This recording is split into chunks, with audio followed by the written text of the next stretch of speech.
Now a certain man was sick, Lazarus from Bethany, of the village of Mary and her sister Martha.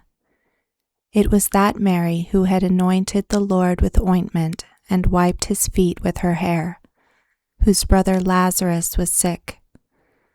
The sisters therefore sent to him, saying, Lord, behold, he for whom you have great affection is sick. But when Jesus heard it, he said, This sickness is not to death, but for the glory of God, that God's Son may be glorified by it. Now Jesus loved Martha and her sister and Lazarus. When therefore he heard that he was sick, he stayed 2 days in the place where he was. Then after this he said to the disciples, Let's go into Judea again. The disciples asked him, Rabbi, the Jews were just trying to stone you. Are you going there again? Jesus answered, Aren't there 12 hours of daylight? If a man walks in the day, he doesn't stumble, because he sees the light of this world. But if a man walks in the night, he stumbles, because the light isn't in him. He said these things, and after that he said to them, Our friend Lazarus has fallen asleep, but I am going so that I may awake him out of sleep. The disciples therefore said, Lord, if he has fallen asleep, he will recover. Now Jesus had spoken of his death, but they thought that he spoke of taking a rest and sleep. So Jesus said to them plainly then, Lazarus is dead. I am glad for your sakes that I was not there, so that you may believe. Nevertheless, let's go to him. Thomas, therefore, who is called Didymus, said to his fellow disciples, Let's also go, that we may die with him. So when Jesus came, he found that he had been in the tomb 4 days already. Now Bethany was near Jerusalem, about 15 stadia away. Many of the Jews had joined the women around Martha and Mary to console them concerning their brother. Then, when Martha heard that Jesus was coming, she went and met him, but Mary stayed in the house. Therefore Martha said to Jesus, Lord, if you would have been here, my brother wouldn't have died. Even now, I know that whatever you ask of God, God will give you.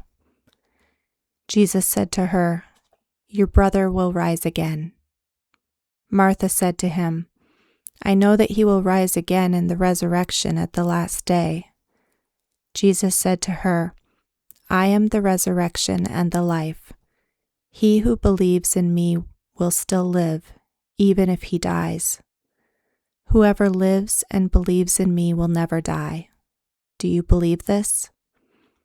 She said to him, Yes, Lord, I have come to believe that you are the Christ, God's Son, he who comes into the world. When she had said this, she went away and called Mary, her sister, secretly, saying, The teacher is here and is calling you. When she heard this, she arose quickly and went to him. Now Jesus had not yet come into the village, but was in the place where Martha met him. Then the Jews who were with her in the house and were consoling her, when they saw Mary, that she rose up quickly and went out, followed her, saying, She is going to the tomb to weep there. Therefore, when Mary came to where Jesus was and saw him, she fell down at his feet, saying to him, Lord, if you would have been here, my brother wouldn't have died.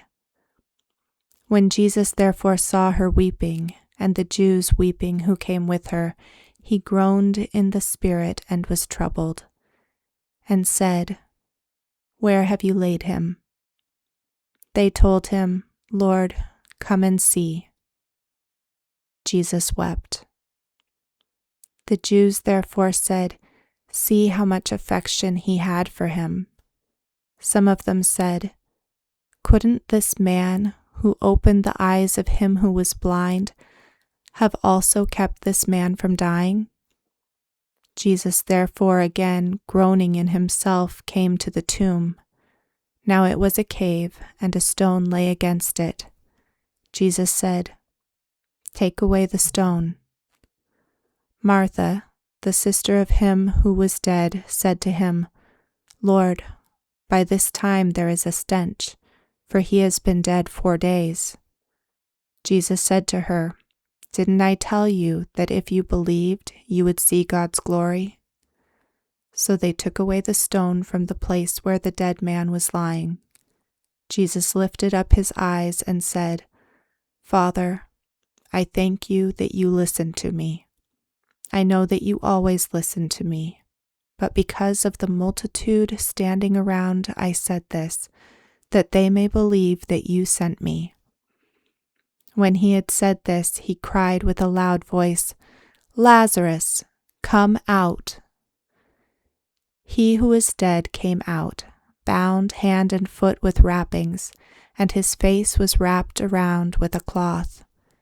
Jesus said to them, "Free him, and let him go." Therefore many of the Jews who came to Mary and saw what Jesus did believed in him. But some of them went away to the Pharisees and told them the things which Jesus had done. The chief priests, therefore, and the Pharisees gathered a council and said, "What are we doing? For this man does many signs. If we leave him alone like this, everyone will believe in him, and the Romans will come and take away both our place and our nation." But a certain one of them, Caiaphas, being high priest that year, said to them, "You know nothing at all, nor do you consider that it is advantageous for us that one man should die for the people, and that the whole nation not perish." Now he didn't say this of himself, but being high priest that year, he prophesied that Jesus would die for the nation, and not for the nation only, but that he might also gather together into one the children of God who are scattered abroad. So from that day forward they took counsel that they might put him to death.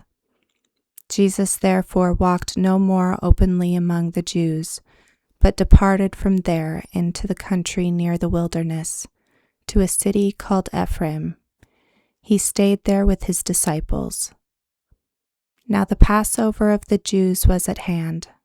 Many went up from the country to Jerusalem before the Passover to purify themselves. Then they sought for Jesus and spoke with one another as they stood in the temple. "What do you think? That he isn't coming to the feast at all?" Now the chief priests and the Pharisees had commanded that if anyone knew where he was, he should report it, that they might seize him.